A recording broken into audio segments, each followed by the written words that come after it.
안녕하세요. 저는 베이킹 클래스 공방을 운영하는 40대 여자입니다.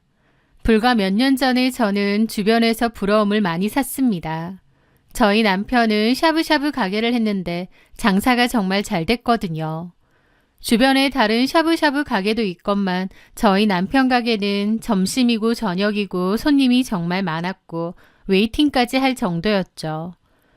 늘 손님으로 붐기는 가게와 남부럽지 않은 여유로운 생활로 인해 남들은 저희 부부를 보며 참 성실하게 자수성가한 부부라고 부러워했습니다. 저도 그렇다고 생각했어요. 고생 끝에 낙이 온다고 남편이 잘된 게 참 기뻤고 이제는 행복한 나날만 있을 거라고 생각했죠. 성실하고 뚝심 있고 끈기 있는 남편을 많이 존경하기도 했습니다. 그때까지만 해도 저는 전혀 몰랐던 거죠. 제 남편에게 얼마나 추악하고 끔찍한 본 모습이 있었는지요. 저는 지금부터 제 남편의 그 추악한 위선을 벗겨낸 이야기를 들려드리려 합니다. 제 남편 김성우는 고등학교를 졸업하자마자 대학을 가는 대신 창업을 선택했던 사람이었습니다. 그때 아는 친구와 포차 주점을 차렸었다고 했는데 그때 당시엔 나름 잘 되었다고 하더라고요. 요리하는 것도 좋아하고 또 요식업으로 성공하고 싶은 열정이 가득한 사람이었죠. 20살에 포차를 차렸고 5년 정도 운영했는데 나름 잘 되었지만 가게 임대 문제 등 여러 문제가 동시다발적으로 생기면서 결국 문을 닫게 되었다고 하더군요. 그 뒤로 심기일전해서 삼겹살집을 차렸다고 했습니다. 한번 성공했기에 자신만만했는데 그 가게는 잘 안 되었다고 했죠. 그 후에는 찜닭집을 차렸는데 그때 당시에 저와 소개로 만나게 되었어요. 저랑 결혼했을 때만 해도 나름 나쁘지 않게 장사가 되었는데 그 뒤로 경쟁업체도 많아지고 점차 하락세의 길을 걷더니 망하고 말았죠. 두 번의 쓰라린 사업 실패를 겪으며 남편은 굉장히 힘들어했습니다. 이제 와서 어디 취업할 수도 없는 노릇이고 또 늘 사장으로만 지냈기에 다른 식당 직원으로는 도저히 못 지내겠다고 했죠. 남편이 집에 있는 동안은 제가 도맡아서 살림을 책임져야 했습니다. 남편은 저에게도 미안해하고 많이 힘들어했지만 저는 조금도 남편을 원망하지 않았습니다. 왜냐면 그가 누구보다 성실하고 열심히 일한다는 걸 잘 알고 있었기 때문이었죠. 그저 남편에게 운이 없었을 뿐이지 언젠가는 빛을 볼 거라고 믿었습니다. 그러던 어느 날 남편이 제 부모님 앞에서 무릎을 꿇었습니다. 한 번만 도와달라고 하면서요. 할아버지가 돌아가시면서 저희 아버지는 유산을 상속받으셨는데 간곡한 저희 남편의 부탁에 결국 저희 부모님은 마지막 기회를 주기로 하셨습니다. 유산으로 남편에게 목 좋은 상가 건물을 계약하고 샤브샤브 가게를 차려주셨거든요. 저희 아빠는 남편의 성실함을 믿는다고 하시면서 도와주신 거였고 남편도 정말 최선을 다하겠다고 맹세했습니다. 대신 저희 부모님의 자금으로 연 가게이기 때문에 실질적인 지분과 소유는 저희 부모님이었어요. 그리고 남편은 일단 월급 사장이었고 매출의 일정 부분을 가지고 가기로 했죠. 그리고 5년 정도 운영하고 나서는 남편에게 모든 지분을 다 넘기기로 약속을 하셨어요. 남편은 정말 독하게 일했습니다. 재료도 신선한 데다 맛있고 친절하고 가게도 넓은 데다 쾌적하고 주차도 편하다 보니 입소문을 잘 타기 시작했고 덕분에 장사는 아주 잘 되었습니다. 점심 저녁 할 것 없이 손님들로 문정성시를 이루었고 주말뿐만 아니라 평일 낮이나 저녁에도 웨이팅이 있을 정도로 인기가 많았어요. 월급 사장이라고 해도 워낙 장사가 잘 되니 남편이 가져가는 돈도 꽤 많았습니다. 실패를 거듭하던 남편은 드디어 성공을 했기에 자신감에 넘쳤고 저는 그런 남편이 진심으로 자랑스러웠죠. 그런데 그 무렵 저희 시동생이 다니던 회사가 어려워져 실직을 하게 되었습니다. 남편은 시동생에게 걱정하지 말라고 형네 가게에 와서 일하라고 제안을 하더라고요. 그렇게 저희 시동생은 남편의 가게에 매니저로 들어오게 되었습니다. 시동생도 워낙에 착하고 성실한 성격이었기에 정말 열심히 일을 했어요. 그러다가 나중에는 동서도 남편 가게에서 같이 일을 하게 되었는데요. 동서는 샤브샤브 집에서 일을 한 건 아니고 샤브샤브 가게 한켠에 작은 카페 공간이 있는데 거기서 카페 운영을 도맡아 하기로 했습니다. 샤브샤브 가게에서 식사하신 분들을 대상으로 커피 할인을 해주는 카페인데 동서가 바리스타 자격증도 있고 예전에 카페 알바 경험도 있다고 해서 그 카페를 맡아 운영하기로 한 거죠. 그러니까 남편, 시동생, 동서까지 같이 일을 하게 된 셈이었습니다. 저는 제 베이킹 클래스 샵을 운영하고 있었기에 굳이 남편의 가게 일에 동참하진 않았고요. 어쨌든 시동생도 동서도 다 성실한 사람들이었기에 가족들이 으쌰으쌰 열심히 일하는 모습이 참 보기 좋았습니다. 그리고 예전에는 끽해야 명절 때 정도만 만났는데 같이 일을 하게 되니 더욱 친해지고 가까워졌어요. 그래서 종종 가게 마감을 하고 함께 집에 모여 술 한잔 기울이면서 이런저런 얘기도 하고 친목을 다졌습니다. 그리고 가게 휴무날에는 아이들도 다 같이 데리고 나들이를 가거나 캠핑을 갈 때도 있었는데 너무 즐겁고 재밌었죠. 그때 저에게는 부족한 게 없었습니다. 남편의 가게는 꾸준히 잘 되었고 시동생네하고도 잘 지내고 모든 것이 다 완벽하고 행복하게 돌아간다고 생각했던 것 같아요. 사실 그 완벽해 보였던 행복이 끔찍한 거짓 위에 세워진 모래성이었다는 것은 모르고 말이죠. 시간이 흐르고 흘러 남편이 가게를 운영한 지도 4년이 지나갔을 때였습니다. 곧 5년이 되면 저희 부모님으로부터 일정 금액을 지불하고 가게는 완벽히 남편의 소유가 될 차례였죠. 그러던 어느 날이었습니다. 그때는 새벽에 갑자기 비가 많이 내리던 날이었어요. 남편은 동창 친구들과 만나고 늦게 들어온다고 했고 저는 12시 정도까지 기다리다가 남편이 안 와서 먼저 잠이 들었습니다. 눈을 떠보니 새벽 2시 정도였고 남편은 어느새 집에 와서 옆에서 자고 있더라고요. 저는 다시 잠이 들려고 했는데 어쩐지 잠이 안 와서 좀 뒤척이고 있었죠. 잠이 들 듯 말 듯 가수면 상태로 있었는데 갑자기 전화가 울리면서 잠이 싹 달아났습니다. 보니까 새벽 3시였는데 남편의 폰이 막 울리는 겁니다. 이 새벽에 무슨 전화지 싶었고 남편도 비몽사몽 전화를 받았어요. 그러더니 갑자기 처절한 비명소리를 내는 겁니다. 성진이가요? 안 돼! 그럴 리가 없어! 남편은 넋이 나간 채 울부짖었고 저는 무슨 큰일이 났구나 알게 되었습니다. 무슨 일이냐고 하자 남편은 눈물을 철철 흘리며 저에게 그러더군요. 성진이가 죽었대. 갑자기 시동생이 죽었다는 겁니다. 그 전화는 병원에서 온 전화였죠. 남편과 저는 너무 갑작스러운 소식에 제정신이 아닌 채로 병원으로 달려갔습니다. 남편이 너무 울어서 운전은 제가 했는데 저도 손이 너무 떨리더라고요. 병원에 도착했을 때 이미 시동생은 싸늘한 주검이 된 채 누워 있었습니다. 교통사고가 크게 났고 현장에서 이미 사망을 했다고 하더라고요. 시동생은 만취 상태였다고 했는데 그 밤에 술까지 먹고 고속도로를 왜 갔는지 모르겠는 겁니다. 하여튼 고속도로에서 가드레일을 들이받고 그 자리에서 즉사했다고 하더군요. 너무나도 갑작스럽고 허망한 죽음이었어요.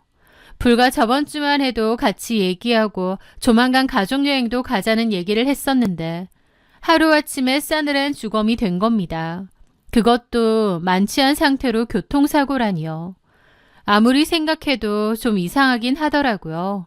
시동생은 평소에 그렇게 술을 즐기는 사람이 아니었습니다. 맥주 1캔, 2캔 정도만 먹는다고 했고 그마저도 모임이나 약속 아니면 잘 안 먹는다고 했어요. 그런 사람이 도대체 무슨 일로 만취할 정도로 술을 먹고 운전대까지 잡아서 죽은 건지 정말 이해가 되지 않았죠. 그 어떤 의문도 풀리지 않은 채 가족들은 넋이 나갔습니다. 남편은 동생이 그렇게 허망하게 죽으니 제정신이 아닌 듯 했어요. 저는 그런 남편을 겨우 붙들고 장례를 치러야 했습니다.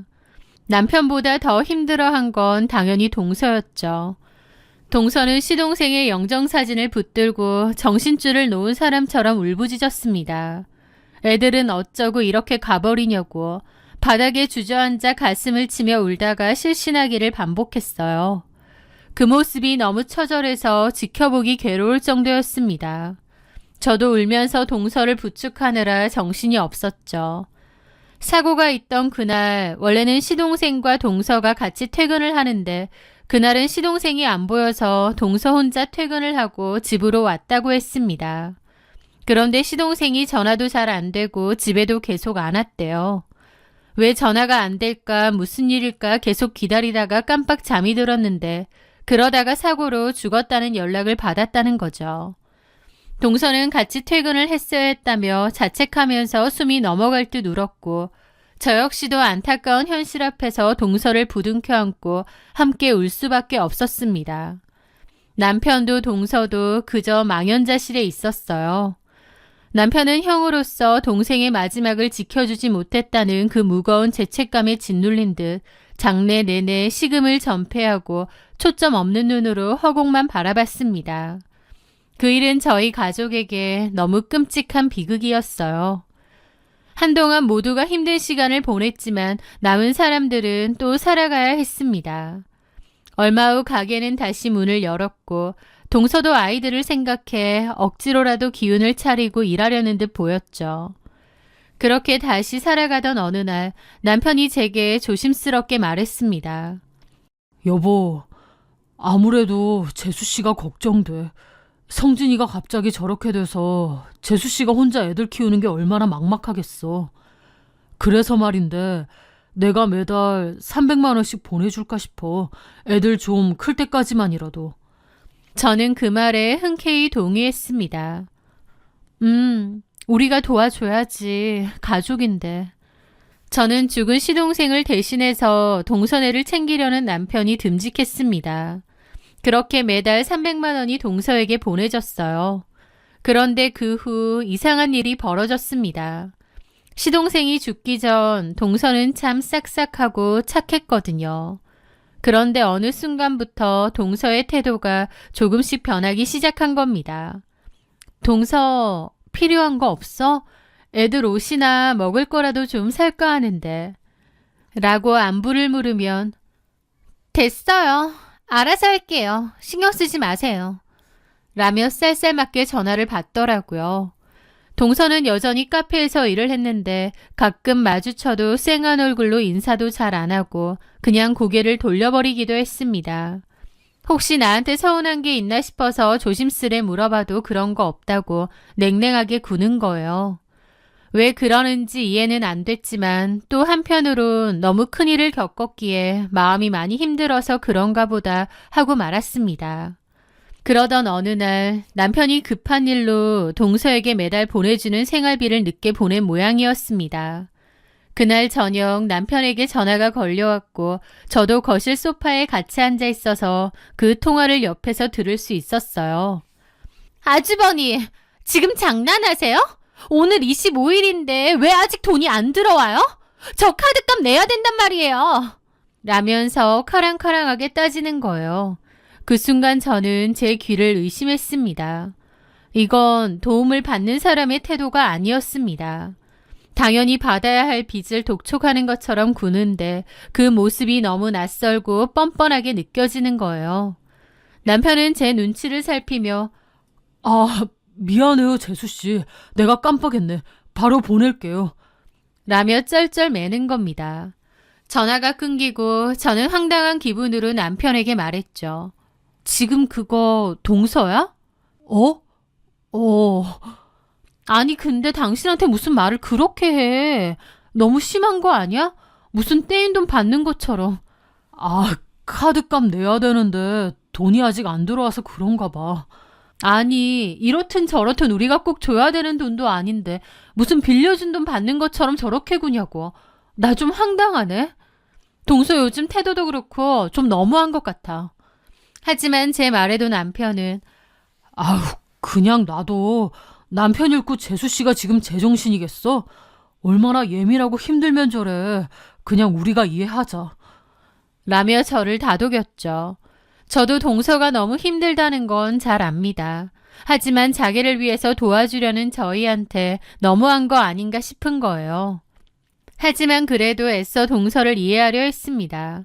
슬픔이 너무 커서 사람이 좀 변했나 보다 하고요. 물론 그 마음 한켠의 어떤 찜찜함은 사라지지 않았지만요. 그렇게 얼마간의 시간이 흘렀을 때였습니다. 저는 남편의 가게에 뭘 전해주러 들렀는데 따로 연락은 않고 지나가는 길에 들르게 되었습니다.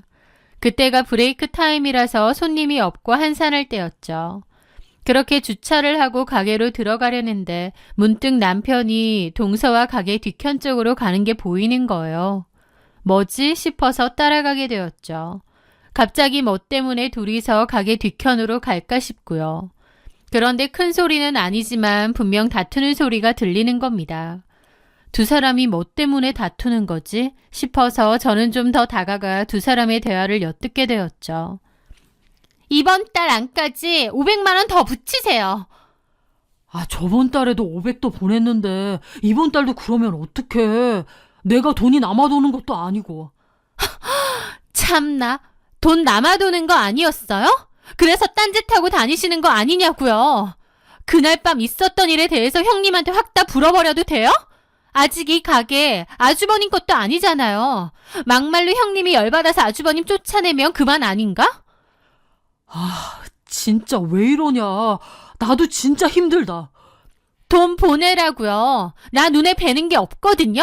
여차하면 확 다 까발릴 거니까. 그 전에 돈 똑바로 보내요. 2번 얘기 안 할 거예요. 알았어요? 라는 겁니다.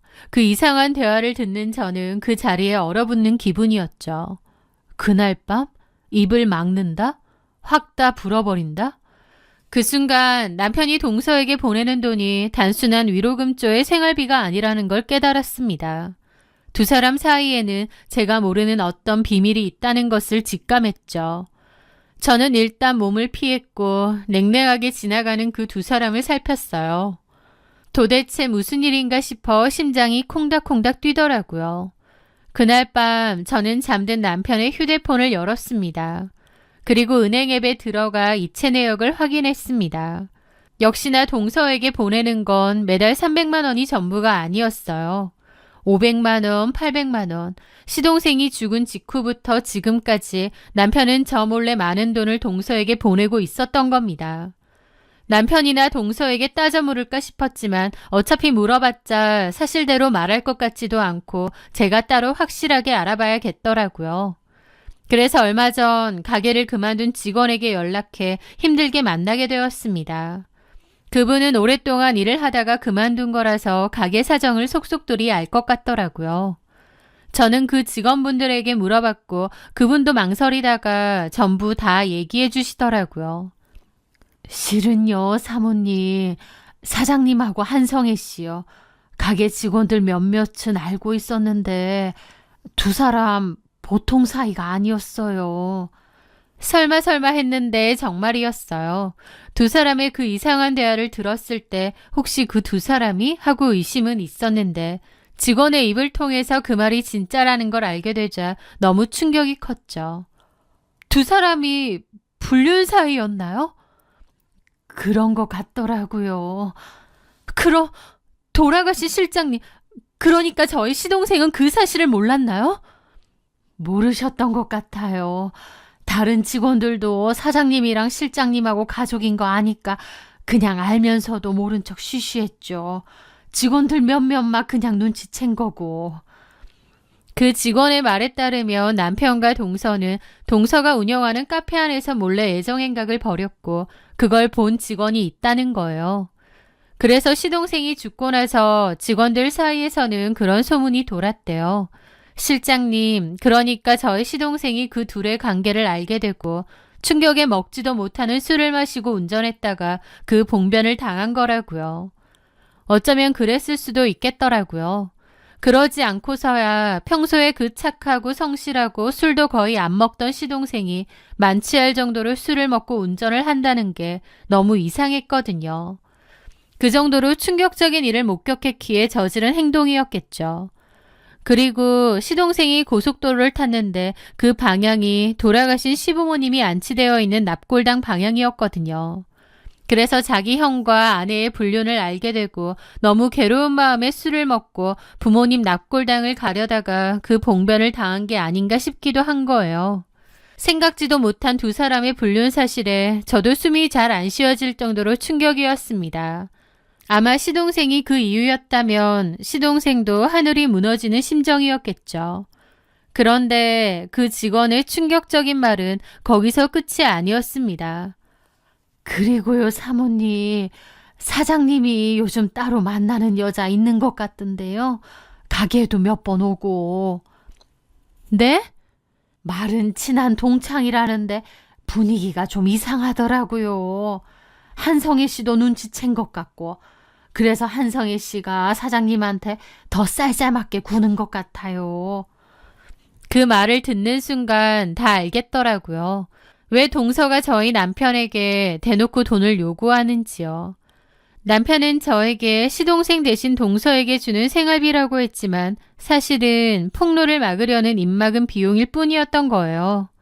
그리고 그동안 이해가 안 됐던 것들이 단박에 이해가 되면서도 너무 화가 나고 기가 막히더라고요. 그동안 믿고 의지했던 남편이라는 인간은 동서와 바람을 펴서 동생까지 그 지경 만들고 심지어 동서 말고 다른 내연녀까지 있어서 협박까지 당한다뇨. 막장도 이런 막장이 어디 있을까요? 저는 너무 기가 차 흐르르던 눈물도 쏙 들어갔습니다. 그리고 그 자리에 차가운 분노가 차오르더군요. 이게 다 사실이라면 도저히 남편이란 작자를 두고 볼 수 없었습니다. 저는 일단 티내지 않고 기회를 노려 남편의 폰에서 남편과 동서의 카톡 대화를 확보했습니다. 그리고 남편과 다른 내연녀의 대화도 찾아내게 됐죠. 그 다른 내연녀도 꽤나 오랫동안 남편과 내연관계였던 여자고 그 여자에게도 가끔 돈을 주었더라고요. 동서랑 바람을 피면서도 그 여자랑도 계속 만나왔던 거였죠. 그리고 다른 직원을 통해서 동서와 남편이 불륜관계였고 직원들도 암암리에 그 둘의 관계를 알고 있다는 증언도 확보했습니다. 그 후 변호사를 찾아갔습니다. 그리고 이혼 준비를 함과 동시에 모든 증거를 부모님께도 보여드렸죠. 저를 믿고 또 저희 남편을 믿고 기회를 주셨는데 결국 이렇게 된 현실이 너무 죄송하더라고요. 당연히 저희 부모님은 노발대발 하셨죠. 이러라고 그렇게 도와준 줄 아느냐고. 뭐 이런 짐승만도 못한 인간이 다 있냐고요. 저는 그 후 남편에게 이혼을 통보했습니다. 당연히 남편은 그런 적 없다고 난리를 쳤지만 어림도 없었죠. 저는 저희 아버지와 변호사를 대동하고 남편과 동서를 불렀습니다. 저는 남편에게 차분하게 말했습니다. 이혼할 거고 동서와 그 내연녀 상대로 상간소송 진행할 거라고.